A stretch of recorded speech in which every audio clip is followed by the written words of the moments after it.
Hey guys, G54023 here. I wanted to go back and revisit one of my old favorites. My very first gun review I've ever done, the Baby Eagle by Magnum Research. In my first review, I really don't think I give this gun any justice. So I'm going to attempt to show you a couple more features now that I have a new camera.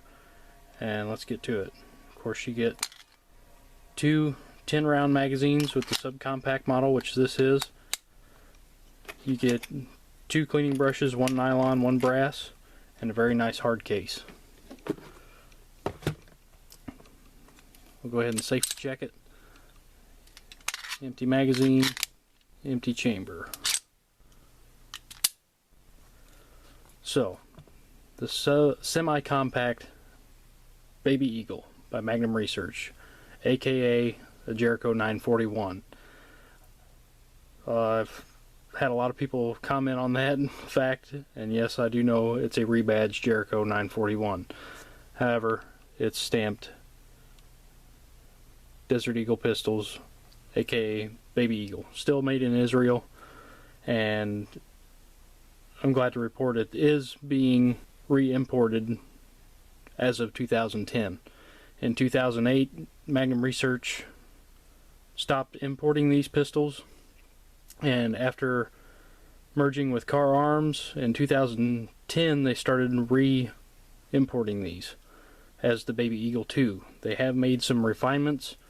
All that information's on their website. Just a couple of them are the sights, and they're now available with a Picatinny rail. But this model is a pre-2008, and I'll just go over it with you. I'm sure you can probably still find these on the used market. This is the all-steel version. It is available with a polymer frame, which is much lighter. I know in my first video I said it would be a good gun for concealed carry. The polymer frame is what I was referring to. This is pretty heavy for concealed carry. It is up there around the 1911 weight factor. The polymer frame is quite a bit lighter. Can be done, but polymer frame would be a better choice in my opinion.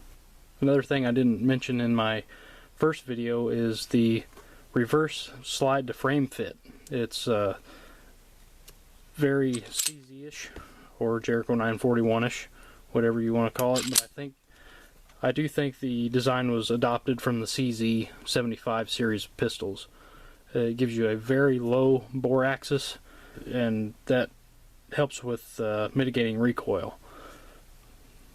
And there you can see the 3-dot sights that come with this model. The new ones still have 3-dot sights. The rear sight notch rather is a sloped rear sight now, and they're not as high up off the frame. They're a little bit lower profile. It is a double to single action. So you flip the safety off, you have a double action pull, gun cycles, and then you have a fairly short reset, probably about 1/4 of an inch, maybe less, and then a really clean single action. You cannot carry this cocked and locked. It does have a decocker, like so, and you cannot cock the gun with the safety on. It also does block the firing pin. If I hold this back, as you can see, it pulls the firing pin back behind the firing pin plate. You can see that. So that the hammer cannot hit the firing pin.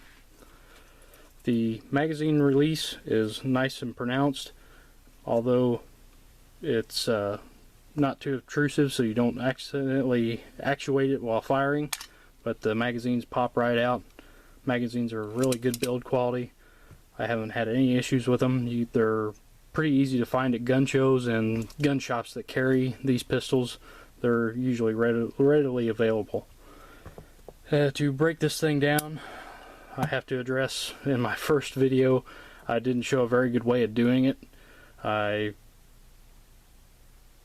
advocated putting your finger in front of the muzzle, which is never a good idea. I have annotated that, but if you haven't seen the annotations, not a very good idea. So I will show you a better way to do it right now. As always, double check, triple check, no magazine, nothing in the chamber. We are going to put the gun on fire, cock the hammer, and we will use a kind of Glockish style takedown method where you wrap your thumb around the beaver tail and pull back the slide and line up those two indentations. Then push your slide stop through from the other side. Now you can take the slide off the frame, and then I always ease the hammer down. And then you can take your guide rod and recoil springs out, which you do have a dual recoil spring that is not captured. The recoil or guide rod, excuse me, is all steel. You get an all steel guide rod, and then your lugged barrel.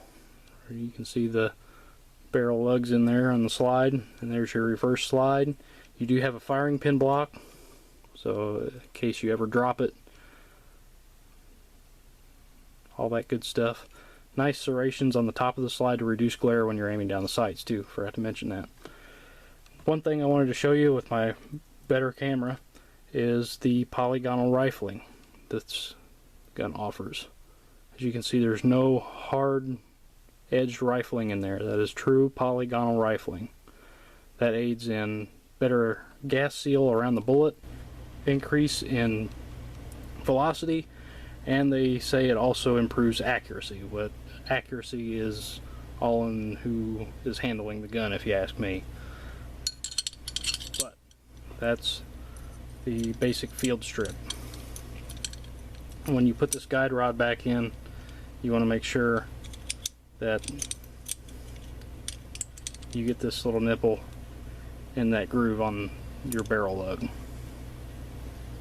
Okay, so we'll cock the hammer again on our frame, slide it on, line up our two notches again,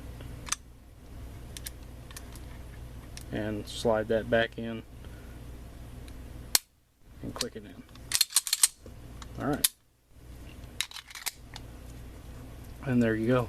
The grip angle on this is sort of like a 1911. It's not too steep. Very good pointability. I cannot say enough good things about this weapon. I have had 100% reliability out of this gun, and I fired easily 1,500 rounds through this thing. I only have two gripes about it, and they're pretty insignificant, really. Unless you are shooting in an indoor range, or you have somebody standing 30 or 40 feet away from you catching your brass, it's hard to find your brass if you're shooting outside if you reload, which I do. And this thing throws empty brass 30 to 40 feet away from you if you're shooting outside. Also, it utilizes roll pins. I can't stand roll pins in firearms. There are a total of 4 that I've found back here on the hammer, on your extractor, and 2 on your trigger. But like I said, 2 minor things. You will hardly ever have to take your gun down that far to even take those out, so it's pretty minor, but just a little minor gripe. I have outfitted this with a Hogue finger groove palm swell grip. It just fills my hand better. The grip that it comes with is adequate, but I just wanted something to fill up my hand a little better. And that's about it, guys.